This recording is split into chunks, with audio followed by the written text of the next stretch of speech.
muhorane n'umukama. Inkuru nziza ya Yezu Kristo nk'uko twayandikiwe na Luka Mweranda. Mukama. Muri rya misi Yezu yabari abigishwa biwe ati nta udomeka itara ngo aryubikeko urujo canke ngo arinyegeze mu rutara, ariko arishira ahabona ngo abinjira babona iyo baca, kuko atacanyegejwe kitaruhira guseruka, kandi nta cagumye mu mpisho kitazogaragara ku murango. Nimwitegereze ibyo mwumva, kuko uri n'ico afise bazomwongerereza, nawe utaco afise n'utwo nyene yagira ngo arafise bazotumwaka. Dushimagize iyi nkuru nziza ya Kristo.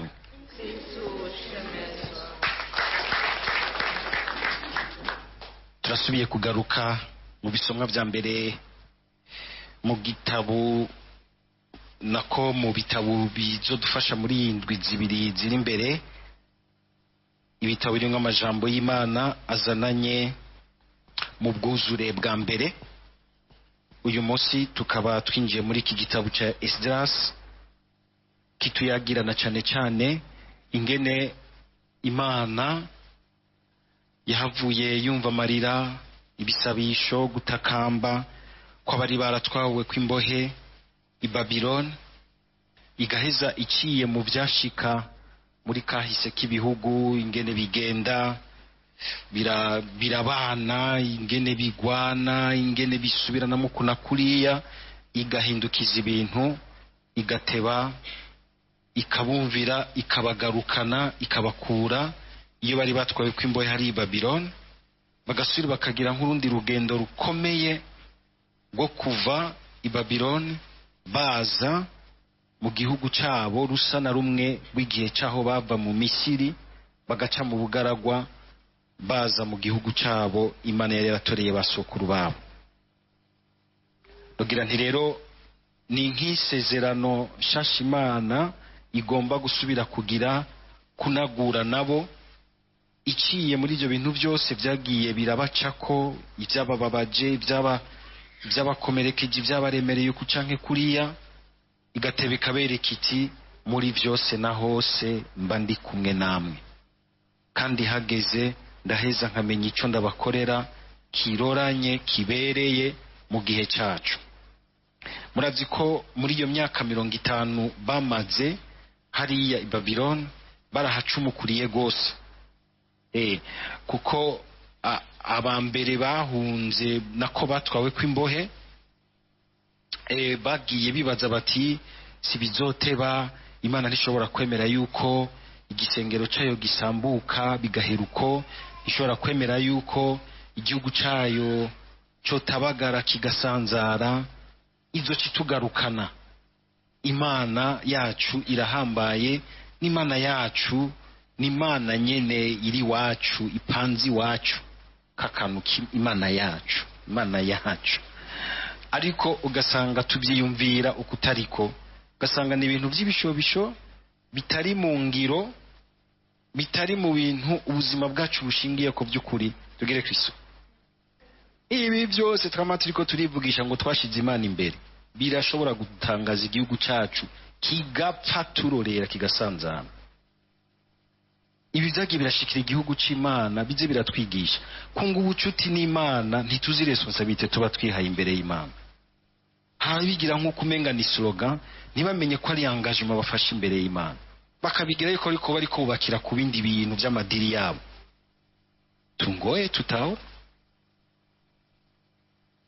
kwemera kujana n'Imana sugufyinata, nukwemera nyene tukajana n'Imana. Tutemeye kujana n'Imana twibaza ngo turiko turakina idiri, turiko turakina politike, turiko turagira iki, turiko turarondeza ibintu vyacu, turiko turubaka ibintu vyacu, ariko twihenda.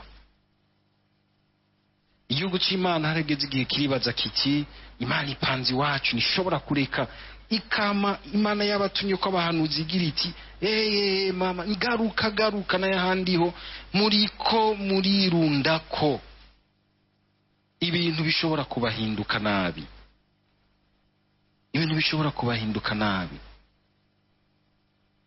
Ariko bakagira abahanuzi bakabica, abo bantu bariko baravyonga bavuga ibitari byo, bariko bahanura ibitari byo, abahanuzi bakabica, impera n'imperuka baratya barabibona.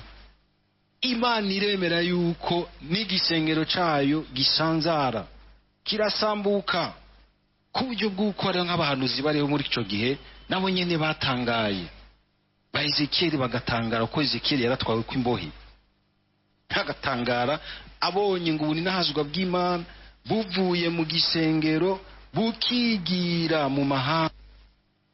Imana ikabereka iti basha mwaranyugaraniye muri ico gisengero canyibaza ngo mwaranyugaranye, mukaza mukambesha mukansenga mu gisengero mwaranyugaraniyeho, ntimwigere mwemera yuko tujana aho hanze mu buzima muba bwa misi yose, muri ya mahita majori y'ivyumviro byanyu mupanga musubira imigambi yanyu. Nzoreka n'iki gisengero bagisambure ndakivemwo nigire. Imana siyo gukinishwa. Hariho bamwe tuzaba dusanga tugira ngo twashize Imana imbere, turiko dukina ibindi bintu, ntitumenye ko turiko turacumura igicumuro kigoye cyo gutuka izina ry'Imana. Bituma n'uwogomba kumenya Imana yaturaba ingene twigenza aho hanze, ivyumviro vy'umwijima dukoreramwo bikamutuma temera Imana, bikamutuma temera Imana. Ivyo Imana ntishobora kuvyihanganira. Atari ukumenga igomba kuduhana, ariko igihe tuyinaniye irabanza ikatureka, ingaruka z'ibyo twiyugaraniramwo zikabanza zigatwokera. Twamara kwigarura tukagaruka, kuko yo yamara umuvyeyi ntanzigwigira, igaheza ikatwakira, ikatunagura, ikatunagurira isezerano, igasubira ikatwereka iti n'ubundi inzira ngiyi.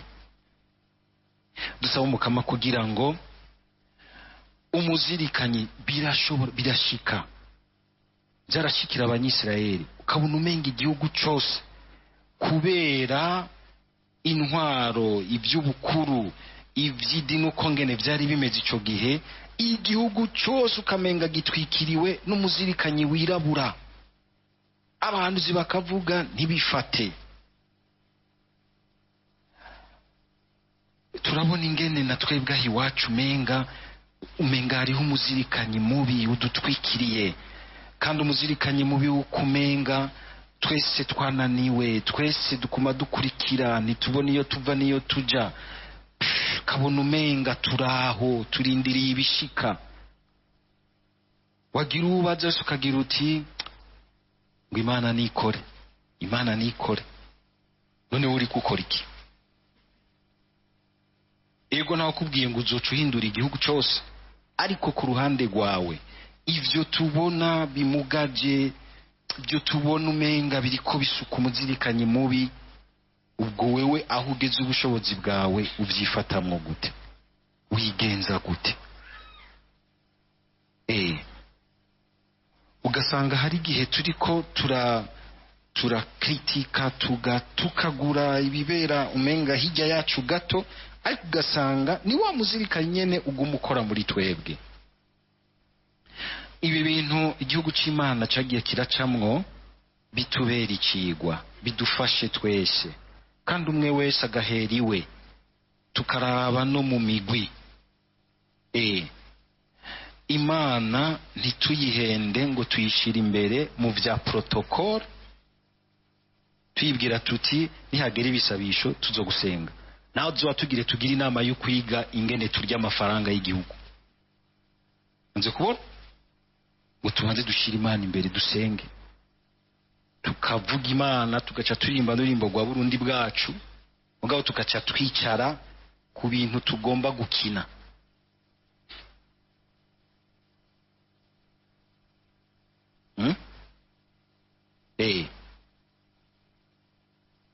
Tuzi neza ko mugabo kugira ngo twibwire twihende mu muzirikanyi, n'uvumenga tuzova tugarukana ka kakino kaba abana turahenda Imana, ariko nitwe twihenda, nitwe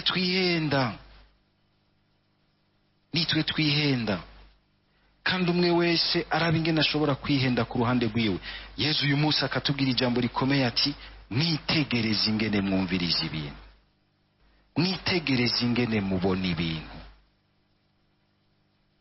kuko ngo uwa byinshi bazomwongerereza, uwabike nawe bazonka n'ibyo. N'utwo twagira ngo turasigaranye tuzoshobora kugenda dusanzare turorera, kuko nta vy'Imana ishinata ko yaduhaye ngo bidupfe kubusa, biraheza bikegukira abazi kubitunganya neza, abazi kubikoresha neza. Imana bugira kunda efficacité, ntabyo kwicara ku ngabirano z'Imana ngo tuzisesagure, tuzifata uko ariko kose tugira tuti Imana ni iwacu, Imana turazinanye. Muzinanye hehe utari kurashaka kurangura ivy'igusaba, udashaka kujana nayo vy'ukuri, umenga wayigize igikoresho cyo kuzura siguza amafuti yawe n'ibibi vyawe. Dusaba Mukama kugira ngo tumenye kumwumviriza neza. Ngarutse rero kuri iki gisomwa ca mbere, Umukama hakagera igihe akareka bakagenda hariya, abahanuzi bose bikabatangaza. Harageze igihe Yeremiya agira ati ngo même le prophète qui parcourt le pays ne comprend pas ce qui se passe.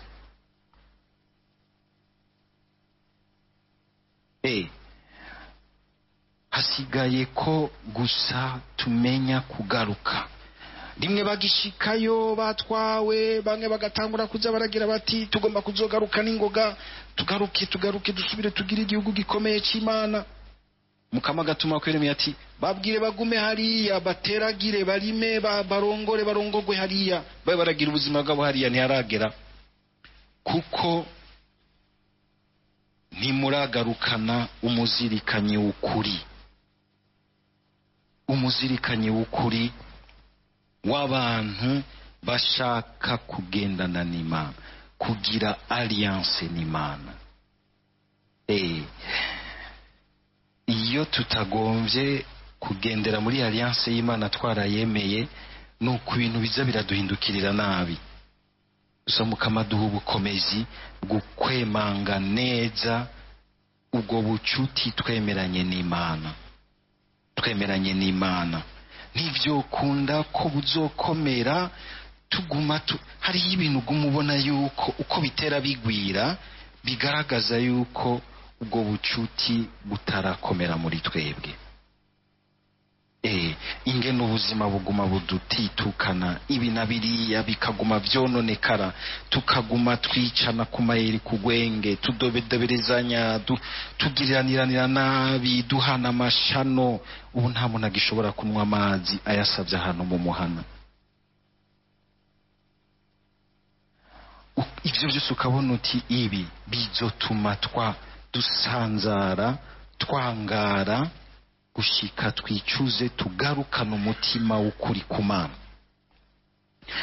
Niho imyaka 50 yose, mvuze yuko ibi bintu tuzemara nk'imyaka 50 twaba tugowe, ariko bishobora kumara igihe cyose bizomara. Ico gihe ni twebwe dushobora kukigabanya canke tukakereka kaba kirekire, bivanye n'ingene umuzirikanyi wacu nk'igihugu, umuzirikanyi wacu nk'umugwi, umuzirikanyi wacu nk'umuryango. Ibi bishobora gushikira umwe wese igihe umuzirikanyi we ubwiwe akangutse akagira ati Mukama ndaje mukuri, ndavuye mu kuza ndi inyuma jewe nyene nibesha. Kuko ibi bishobora gushikira umuntu kwiwe, bishobora gushikira umuryango w'abihaye Imana, umuryango w'abasaserdoti, umuryango wa bose birashobora kubashikira. Nta numwe ari iminize. Ugomba kugendera mu sezerano n'Imana, yemange ugerageze uko ushobora. Imana irumva umutima w'umuntu, nahataba ari mweranda hejeje, mugabo afise ugushaka kwiza. atagomba gukinisha iby'Imana n'izina ry'Imana, adashaka yuko ijambo ry'Imana rimumurikira rikamushira mu kuri. Niho rero Imana mbere mu kubatangaza ikabereka yuko ari Imana y'ukuri. Cya gihe yava muri Isirayeli mu rushengero rwayo ikagenda hariya mu bapagani, ntibashobora kubyumva bati Imana ive mu gihugu ceranda igende kuba mu gihugu cy'abapagani, abantu bacyoye, abantu bahumanye. Mugabo n'Imana yabwiye iti ibihugu byose ni iby'iwanje, isi yose ni iwanje, n'abariya naho bataramenya ni jewe ndabafise ko ikiganza nk'Imana y'abaremye. Mu nyuma n'ubundi izosubira ice ku muntu atavuye, umwami atavuye mu gihugu cyabo, avuye mu gihugu cyo mu yandi mahanga. Uyu twumvise Cyrus wo mu Bapersi, we akaza rero agira ati oya, ntitwobandanya dukora nk'abanyababiloni, reka abantu tubatezurire, bahimbagwe, baremurukwe, bamwe n'abandi bose basenge Imana. Niko yabyumva Imana ya imwe we igihugu cyose Imana yacu uko cyumva kivyumva, gitezurirwe, gishobore kwishira no kwizana, gihumeke, tugere Kristo.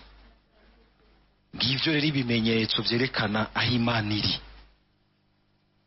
Aho Imana iri ituma abantu bahumeka, ituma abantu bishira bakizana, ntibahumenga babakwa baranyica. Ituma abantu batamura, inventivité, creativity, kuguruka, abantu bagashira hamwe, abantu bagasangira, abantu bakakirana nk'abasangiye gupfa no gukira. Ntibabe nk'abantu bitunye mu bwoba, abantu menga batekewe n'ikintu kibaremereye, kibatwara iyo batazi iyo baroye. Aho niho humvikana Imana.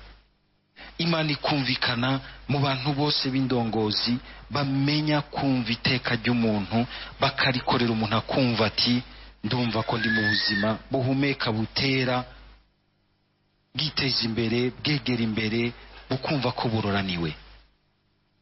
Uyu mwami Cyrus Imana ikamukoreramo n'umupagani ntazi Imana. N'ikimenyetso cyiza rwose kinge nibyo dushobora gucamwo byose nibi turiko turabamwo. Imana nihiri kandi iraduhagarikiye mu bundi buryo, iri kumwe n'abo bantu bose bagerageza kwitangira iteka ry'umuntu ngo ntirigume ricunyacunwa uko kubera inda ndende z'ubukuru, kubera amadiri y'amafaranga, amatungo n'ibiki, ariko bakitanga kugira ngo abantu baremurukwe, igihugu gihumeke neza, hasubire kuza kumva yuko abantu bashobora kugira icyo bamariraniye cyiza mu rukundo nk'abavukanye.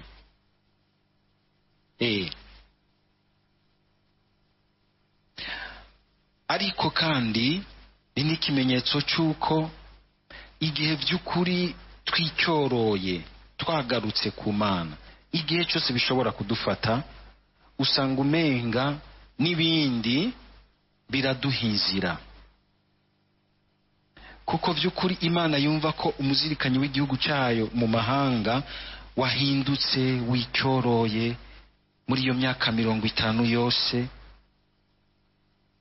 Imana ikaronka inzira izana namwo, mbere ikanabatangaza, ikazanana mu bapagani, ikabereka iti igihe namwe igihe mwicyoroye ntimuzi n'ingene mwugurura amayira no mu mitima y'abapagani, bagashobora kumva inzira y'Imana, bakababera umuhezagiro.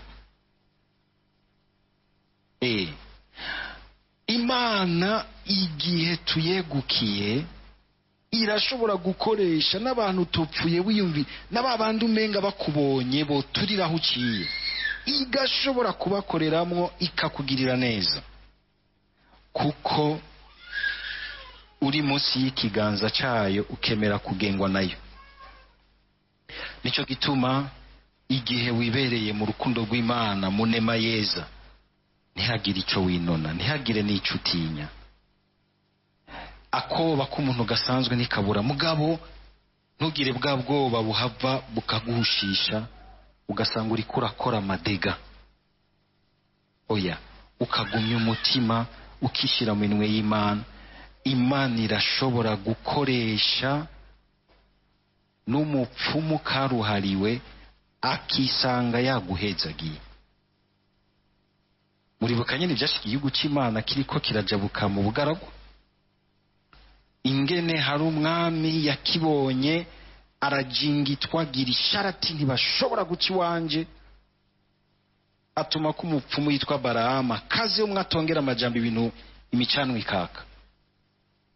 Agiye agize ati agiye yibaza ko agiye kuvuma, asanga ariko arahezagira ico gihugu, akibona ko kure umwana w'Imana azokizana namo Yesu Kristo.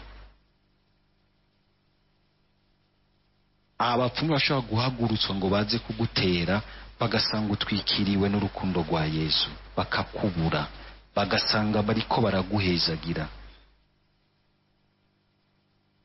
Cedibuka agatemanyaje Jean Pierre Akiriho yegeze kutubwira ingene hari umuntu yaravuye mu misa ya Pasika anezerewe cyane. Murabona abantu ushobora gusanga bagenda mu misa ahantu kure gose ku birometero n'ibindi, yategerezwa guca mu ishamba mu ijoro avuye muri ya nkuka y'imisa yo mu ijoro rya Pasika, agenda ariririmbira umuco w'amarayika umukikuje, yuzuye ubuni nahazwa n'ubwiza bwa Yesu Kristo yadutse mu bapfuye.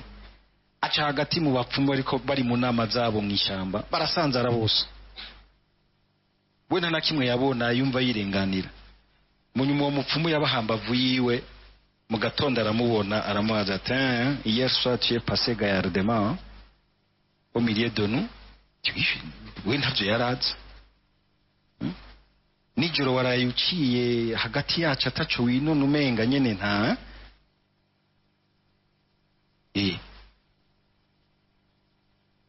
yarakingiwe muri ubwo bwiza bw'Imana.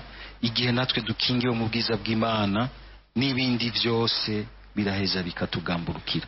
Dusaba Mukama kugira ngo atunagurire twese umuzirikanyo twikiriye igihugu cacu, twikiriye imitima yacu, twikiriye imiryango yacu, twikiriye amaproje yacu, twikiriye ivyumviro bitugenza by'inkoro na politiki, twikiriye ibinabiriya byose bituma umenga igihugu kiri ahantu mu kinyigimbe tutumva neza ibyo turimwo. Amajambo y'Imana ntituyazirikane tuyarabira hariya kure,